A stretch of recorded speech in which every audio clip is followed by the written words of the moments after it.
Welcome to ADHD Power Tools, where we give you the tools to unlock the power within. Hello, Brooke. I want to talk to you today about tools to understand our ADHD, whether it's communities, apps, etc. And some of the ways I have. I want to go over those first, and then maybe you can give us some of your ways. My favorite way, I wouldn't say favorite, one of my ways is Reddit. So it's an app and it's built off communities, they call them subreddits, communities of thousands, hundreds of thousands of people who just post and blog. It's basically a blog of stories, lots of subjective stories on their experiences and battles, et cetera, et cetera. And there's a community for ADHD where they talk about multiple stories and experiences and lots of relatable stuff. And I just found this. I found about it the past year, and I've learned so much from it. I've kind of a little more relaxed about my day-to-day struggles and battles I've gone through, because there's a lot of people who talk about their tools and their tips and what they go through, and it's really helpful. And not only that, one of my other ways to understand my ADHD is Different Brains. The nonprofit organization I'm part of, where I'm a trainee at, they have this mentorship program with multiple people who are neurodiverse. And we basically build our resumes together, talk about our experiences together. We always have social calls, work calls, and we basically really build our resumes together by working on our hobbies and whatever we can produce and create together as a community. It's really good stuff. And we not only learn about our neurodiversities, but others around us, it's very good stuff. It's awesome. And I mean, give us one of your ways. What do you think about understanding our ADHD? Well, Ali, I think that was really key to just share that a community and support group or website are really helpful, because ADHD can be so isolating, because some people don't talk about it, or some people are just learning they're diagnosed and they feel shamed. They aren't sure what they can say, what they can't say, what they should know, what they shouldn't know, what book to read, what article to look at. So being in a support group is really helpful for many of my clients. And I actually do adult ADHD support groups as well, because my individual clients have shared with me that they feel they want that group support.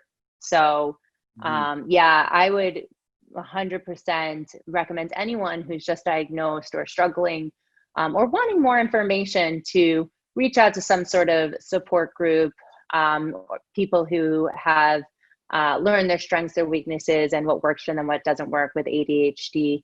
There are a couple of other websites out there like ADA, Attitude, Chad. All of those are good sources as well. And I know that there are some support groups in those facilities as well. I've heard of Attitude, and it's very good. It's amazing to interact with other people and talk to other people and communities and talk about the stories, experiences, tools, tips we've all learned.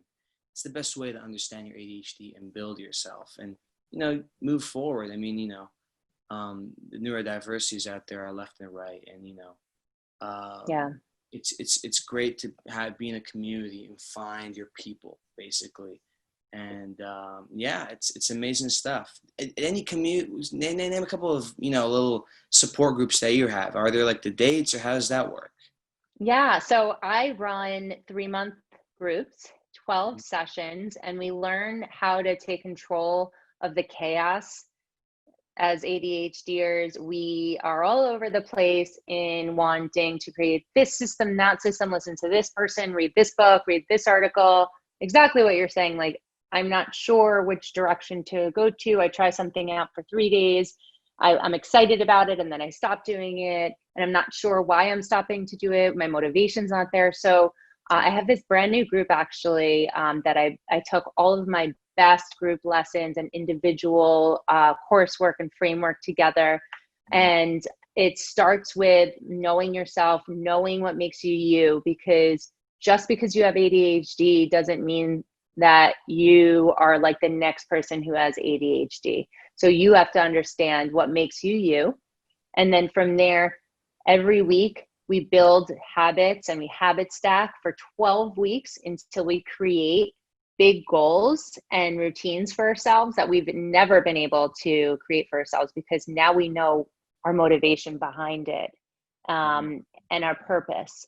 And then from there, there's the consistency and the confidence that comes along with it. So I've had adult professionals in this group, doctors, lawyers, entrepreneurs, students who've made huge gains, tripled their income, graduated and did a thesis paper. I mean, who likes doing thesis papers? And this graduates from NYU. Okay. So I've had failed relationships and marriage turn into more communicative relationships, where a lawyer that I actually just worked with, he was studying for his second bar. He ended up passing the bar. And during coronavirus, I got him a job. Well, he got himself a job with the support in the group, and now got his dream law job. So just knowing yourself and understanding what makes you tick and special, and creating systems and routines for that with the accountability and support of other people with ADHD is so helpful. So that's amazing. I love it. It's beautiful. You know, what is your superpower? Basically. Yeah. What is your superpower? Yep. And you can discover it. I mean, we're adult professionals. I mean, you're going to be a doctor. I'm a coach, and I'm still learning the next level. You never stop growing and learning, but there's always evolution, nonstop. You know, someone, you know, I like this saying. Someone comes up to me, asks me, "Who's your hero?" I tell them it's me in 10 years. Who's your hero? Me in 10 years. And they're like, okay. They come up to me again in 10 years, and they're like, are you your hero yet? And I'm like, no, me in another 10 years. And in another 10 years, they come back. Are you your hero yet? No, me in 10 years. You keep moving, striving for greatness. And that's basically how you do it. Yeah. And that's why there's no such thing as perfect, right? Exactly right. Because time is always moving and people are always learning. But as long as you learn what makes you happy, what makes you balanced, what your interests are, what your real strengths are, and you maximize those, and you use those in your daily life, whether it be at work or with your relationship, and you prioritize your schedule, and you know how to manage your time, and you get things done when they work for you, then you can start enjoying life and feel happier.